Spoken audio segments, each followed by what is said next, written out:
Hello, my name is Tegan Clinch and I'm a student at Murdoch University. As part of one of my units, EDN 205, ICT in the Classroom, we had to research and investigate how practicing teachers are using ICT in their everyday classrooms.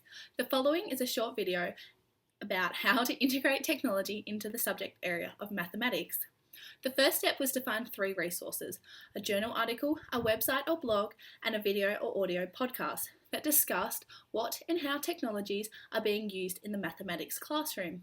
Afterwards, we had to develop a 5-minute video that summarised the main points of our research and publish it on our website. To create this short video, I used a webcam, PowerPoint, and screen capture technology used by QuickTime Player. Finally, I edited the video on iMovie before uploading it to my YouTube channel and website. The first resource I found was a video podcast that was based around a teacher's experience using screen capture in his high school maths class. During the video, the teacher talks about how he wanted to flip how his students learn. He wanted his students to learn new concepts and topics at home and complete homework at school. He achieves this by using an interactive whiteboard and screen capturing lessons. Afterwards, he would upload the lectures to online so that students could download them to iTunes, where they could watch, listen, and take notes. The teacher went on to explain that students come to class with an understanding of the content and have completed the easier questions so that they can complete the harder tasks at school with the help of peers and the teacher. During the video, multiple students were interviewed and talked highly of the teaching change, as they were able to pause the lecture, rewind and rewatch certain parts if they did not understand for the first time, and they could go on at their own pace. Another point a student presented was that they could rewatch the lectures before a test or exam if they needed help with something. Okay. Points listed above are very solid advantages for continuing this type of teaching. From personal experience, I know what it's like to have a teacher rush through teaching new concepts and not understand how to complete the homework. Recorded lectures would have been amazing back in high school. One disadvantage that could present itself if that students don't watch the lectures or complete their notes. It is their only source of learning the content. For example, if a student couldn't watch a lecture one night because of prior commitment, such as sport or an after-school activity. Okay. When I mentioned the movie Moneyball, what do you think of? Most people would say money, baseball, Brad Pitt even. When I think of Moneyball, I see maths, statistics, code, and equations, and that's exactly what Oliver Neal, a mathematics professor at Harvard University, wanted you to see when he designed the website Mathematics in Movies. Mathematics in Movies is the second resource I found when researching for this task. Mathematics in Movies is a website that has a collection of short clips from film and television in which mathematics appears.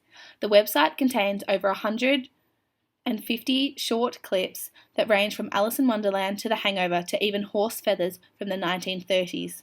Each clip is presented with a short description of what mathematics is presented in the movie or television show.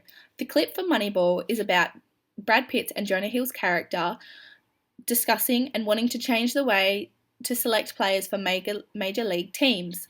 They talk about that valuable players are overlooked for biased reasons and predicted flaws such as age, appearance, or even personality, and how mathematics and statistics cut right through that and show players' true potential and performance. Personally, I think this is a good technology and good way of introducing a topic to a student, as it can bring a topic that seems pointless and irrelevant, such as data and statistics, relate back to the student. Even though this technology is a good warm-up and introduction to a lesson, it is only a visual stimulus, so the students aren't working with the technology like an interactive whiteboard. Therefore, I believe it is a little limiting. My third and final resource is a journal article by Lorraine Day called A Snapshot of ICT Use in Primary School Mathematics Classes in Western Australia. The article was determined what type of ICTs were being used in primary schools in Western Australia. Day conducted a survey over 118 randomly selected schools and 116 pre-service teachers. From the survey, Day found that schools and pre-service teachers had very different views of how much ICT were being used during mathematics lessons.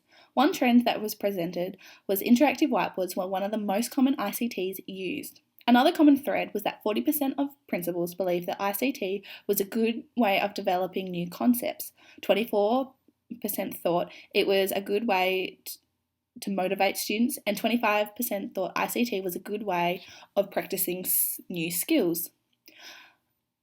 Another point Dame mentions was that interactive whiteboards were one of the best resources to use in an everyday classroom and one of the most common and useful skills a beginner teacher needs. From my research for this task, I found that interactive whiteboards were one of the most common ICTs used in the mathematics classrooms. Interactive whiteboards were being used in a variety of ways: visual calculators and number lines, online games, and screen capturing lessons and content. ICTs are being used in high school and primary schools to benefit the students' learning, whether it comes to content learning or skill practice. I am someone who is a big believer in having technology in the classroom, so here are a few recommendations for using ICT in the everyday classroom. Start small and integrate. If you are new to the whole ICT thing, take small steps. Start using your interactive whiteboard a little more. For example, if you're doing calculator work with your students, put a calculator up on an interactive whiteboard so the students can follow and see which buttons you are pressing.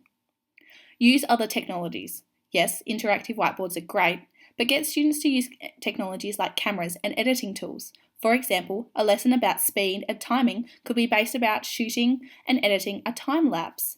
If I had a 30-second clip of a 6-hour time lapse that took a photo every 6 minutes, how many photos would I have? Or, if I wanted to have a 10-second clip that was sped up 5% faster than the original, how long is the original clip? Use technology to make lessons hands-on, fun, and interesting. In conclusion, ICT is a very useful tool to integrate into the mathematics classroom. From my research I conducted, interactive whiteboards were one of the most common ICT technologies used in primary schools and high schools. The following video discussed 3 resources that integrated technology into a subject area of mathematics in high school and primary school.